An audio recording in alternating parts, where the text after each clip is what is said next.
Aujourd'hui, j'ai envie de te raconter deux histoires. Deux histoires qui ont été beaucoup importantes pour moi, qui ont marqué mes esprits, en tout cas qui ont développé vraiment quelque chose en moi et qui m'ont fait ouvrir les yeux et ouvrir mon esprit et ouvrir certaines portes, tu vois. Et je voudrais vraiment partager avec toi ces deux histoires pour que ça résonne en toi pareil. J'espère que ça va résonner autant en toi que ce que cela fait en moi, tu vois. La première histoire, c'est celle de Roger Bannister. Roger Bannister, c'était un athlète de demi-fond. Tu sais, c'est une épreuve d'athlétisme et à l'époque, il y avait le mile. Le mile, c'est 1,600 mètres à peu près. Tu sais, environ, c'est une métrie anglaise, mais c'est la seule, d'ailleurs, c'est les seules métries anglaises qui est autorisée en athlétisme. Souvent, en athlétisme, on parle des mètres. Il y a le 1000 mètres, le 100 mètres, le 110 mètres et le 1000 mètres. Mais il y a quand même cette épreuve du mile. Et elle est vieille. Et ce Roger Bannister, tu sais, il courait donc le mile. Et à l'époque où il courait, tu sais, tout le monde s'accordait à dire, que ce soit les entraîneurs, que ce soit surtout même les scientifiques, les docteurs et tout, que le mile ne pouvait pas être couru en dessous des 4 minutes. C'était vraiment impossible pour le corps humain de pouvoir courir un mile, donc 1,600 mètres, en dessous des 4 minutes. C'était pratiquement impossible et tous les coureurs de fond à l'époque faisaient cette compétition. Et ben, les records c'était 4 minutes 6, 4 minutes 3. Et longtemps, personne n'a réussi à aller en dessous de la barre des 4 minutes. Tu vois. Il y avait quand même ce Roger Bannister qui était vraiment convaincu que lui, il pouvait y arriver. Il savait pas comment, mais il s'entraînait. Et même ses propres entraîneurs disaient, mais arrête, ton corps va lâcher et tout, c'est impossible, c'est impossible. Les docteurs qui voyaient et tout, c'était impossible. Et lui, il était convaincu que c'était possible de passer sous la barre des 4 minutes. Et figure-toi qu'il a réussi en 1954. C'était au début de l'année, il me semble 1954. Il a enfin réussi à passer sous la barre des 4 minutes parce qu'il avait la conviction d'y arriver. Il a enfin réussi. Ben, il a passé sous cette barre des 4 minutes. Il a fait 3 minutes 50, vraiment juste en dessous de la barre. Hein. Mais genre 3 minutes 59 secondes et 6 centièmes, tu vois. Mais il a réussi à passer sous, sous la barre des 4 minutes. Et il était tellement content et tout. Et ben, tu sais quoi, ce qui s'est passé, c'est que dans la même année, eh ben, il y a eu plusieurs coureurs, du coup, après lui, qui ont réussi à battre son record et à aller en dessous des 4 minutes. Tout ça pour te dire que vraiment, c'était pas une barrière physique, c'était pas quelque chose d'impossible, c'était que lui a cassé cette barrière et tout le monde a vu que c'était possible d'y arriver et enfin ils ont pu écouter les gens qui disaient que c'était impossible d'y arriver parce qu'il y en avait un qui avait réussi à le faire et ça a ouvert les yeux à tout le monde.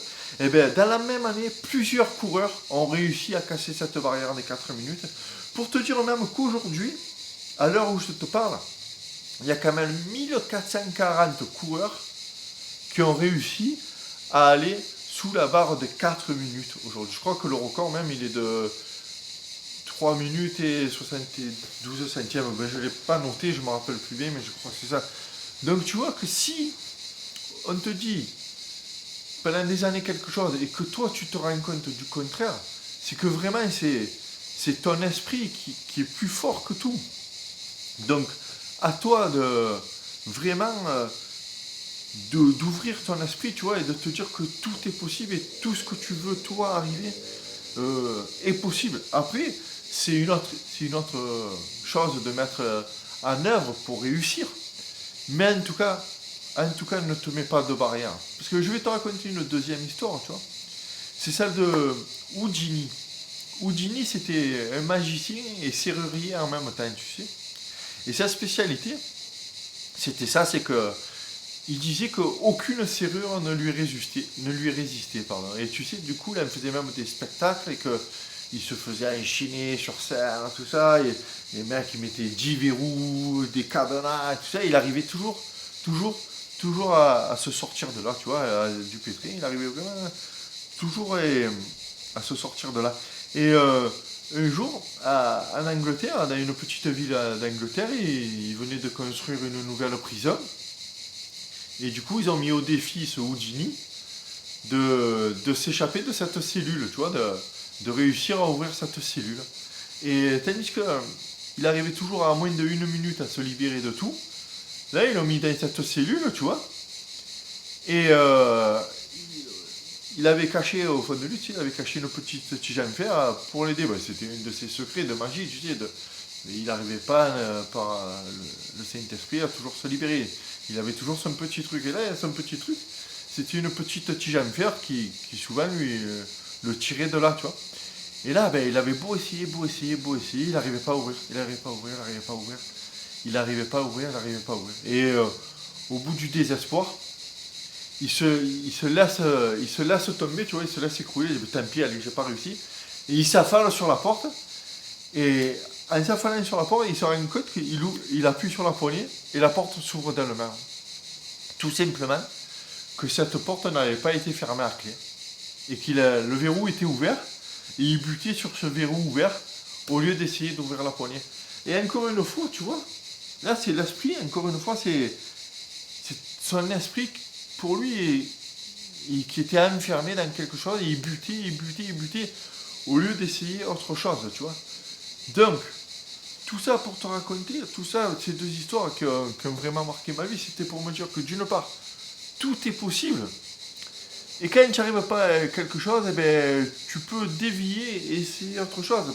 Tout ça, toujours pareil, pour te mener dans un but que tu as décidé. Et ce but, eh ben, il y a plusieurs possibilités. Et si tu peux échouer quelque part sur un chemin, rien ne tient qu'à toi d'aller trouver autre chose, d'aller trouver d'autres solutions. Et de pas, voilà, de tout, le plus fort que je veux te dire, tu vois, c'est de pas rester enfermé. Fais confiance à ton esprit, ouvre tes possibilités, ouvre ton champ du possible. Et tu ouvriras enfin les portes. Tu ouvriras enfin les portes du désir et les portes qui vont te faire aller vraiment vers la réussite, vers où tu veux vraiment aller, vers où tu mérites d'être. Ne t'enferme pas et fais marcher ton esprit. Et c'est là le plus important. Le plus important, c'est que si tu te sens capable, de quelque chose, tu vois, eh ben tu vas y arriver. Tu vas y arriver, c'est obligé. Ça peut être un entretien d'embauche, ça peut être, tu vois, si tu te sens capable d'y arriver, ben, tu y arriveras. Si tu te sens pas capable, c'est sûr que tu n'y arriveras pas. Si tu te sens pas capable d'aller parler à cette fille qui est au bout du comptoir, qui t'a regardé, ça fait 3 fois qu'elle te regarde, tu vois, il faut que tu te sentes capable et crois-moi, tu es capable des choses. Parce que la plupart des portes fermées, en fait, elles sont que dans ton esprit. C'est ça le plus important qu'il faut que tu te dises, que c'est ton esprit qui commande tout. Si tu convaincs ton esprit que tu es capable d'y arriver à quelque chose, tu y arriveras. Après, ça peut prendre du temps, on est d'accord, mais tu arriveras. Et pour ça, il faut que tu te sentes capable.